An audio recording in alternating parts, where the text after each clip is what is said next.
My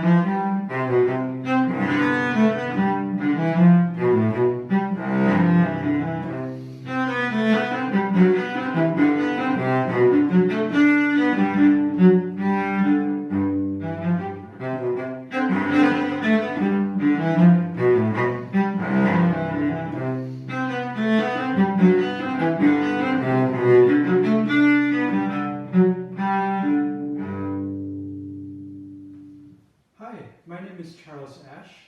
I'm a cellist and a Baroque cellist here in the Twin Cities. I play in Lyra Baroque Orchestra.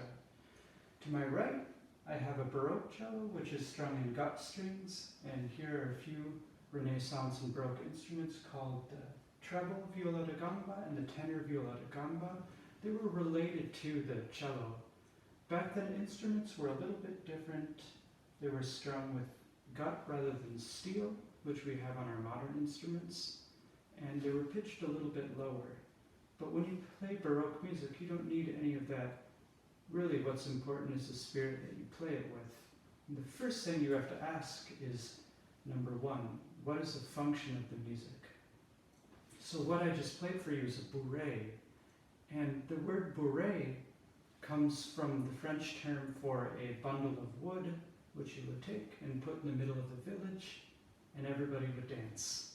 So it should be joyful, and the style that it has also comes from the fact that that dance was then brought into the court, and there were all these embellishments added to make it fancier, but at the end of the day, it just comes from people dancing around the fire.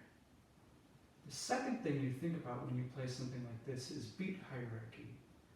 And that comes from this very formal theorist named Quantz in 1752, who wrote a method called How to Play Flute. That's a loose translation from a really long German title.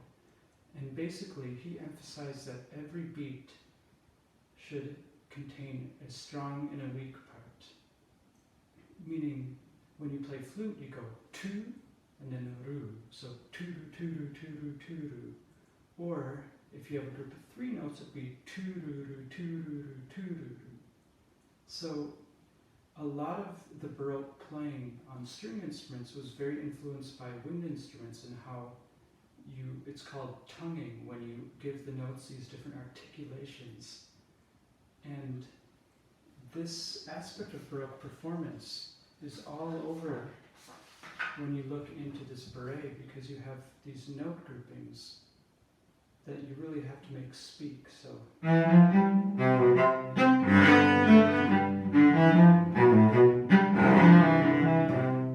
what I'm doing there is strong,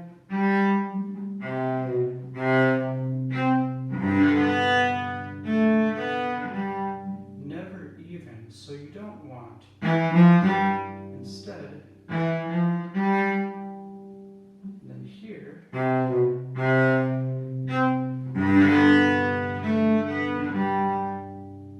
then even beyond that, you try to give the whole phrase a sculpture. So you have the first beat being not quite as strong as the second. You think about where is the music going and really bring that beat out. And in the next phrase, it'll also be the chord.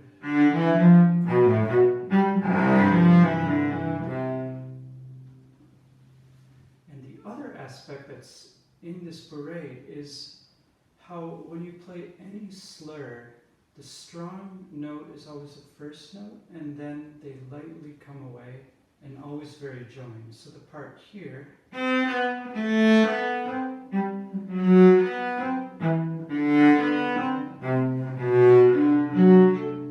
have each of those three groups of notes coming away. That helps to give it sort of a diction and an emphasis to it. I'll show you the difference between completely even and giving the music some sculpture. So here's even. And you hear what happens is the top lines come out, but you don't hear the bottom line, which is really the important line. In this case, each of those bottom notes, because they're a series, in the beat hierarchy, each one would be stronger. And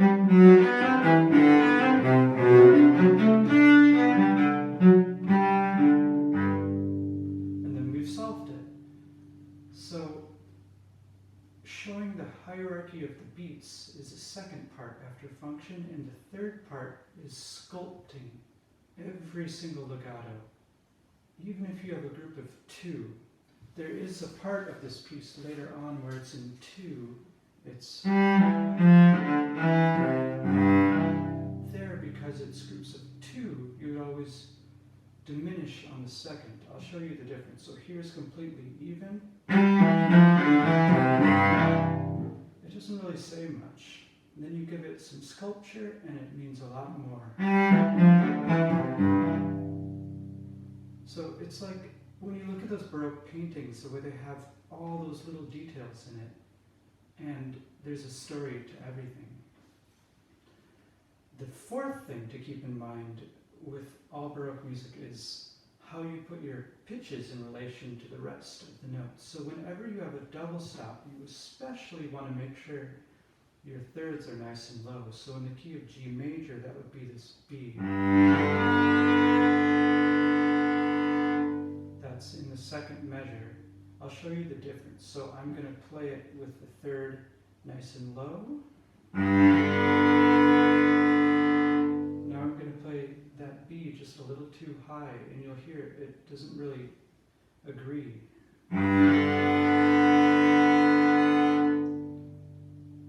It's about the way it makes you feel, really. The higher one doesn't have that same joyful quality.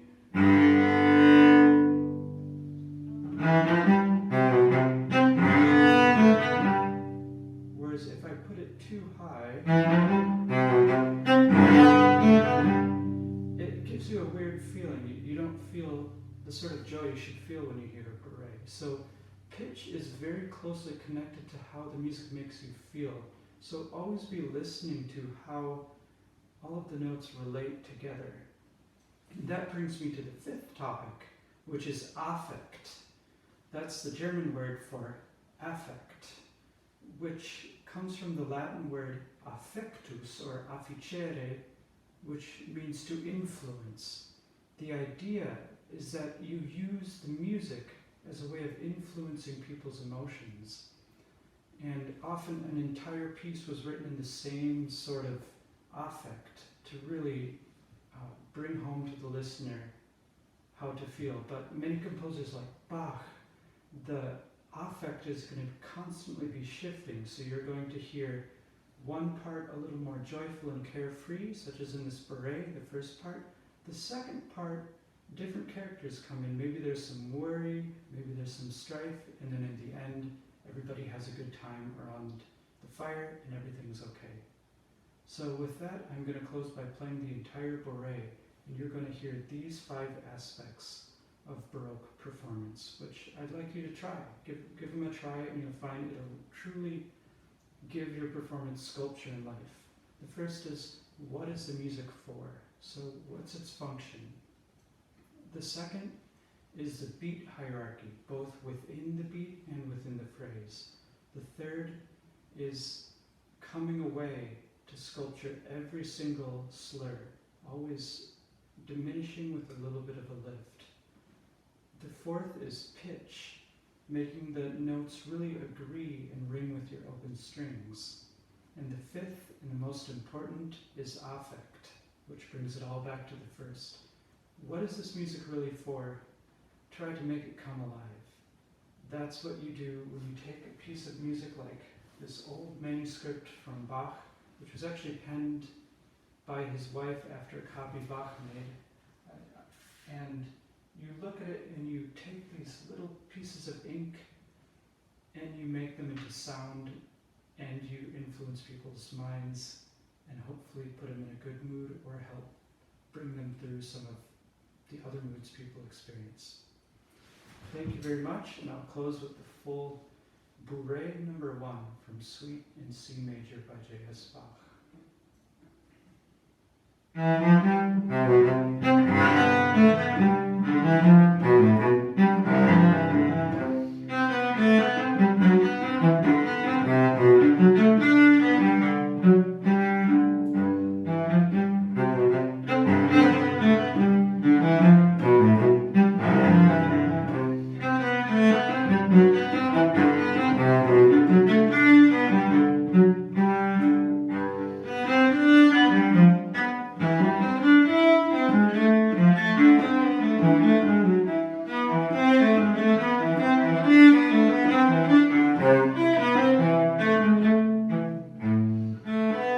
Thank you.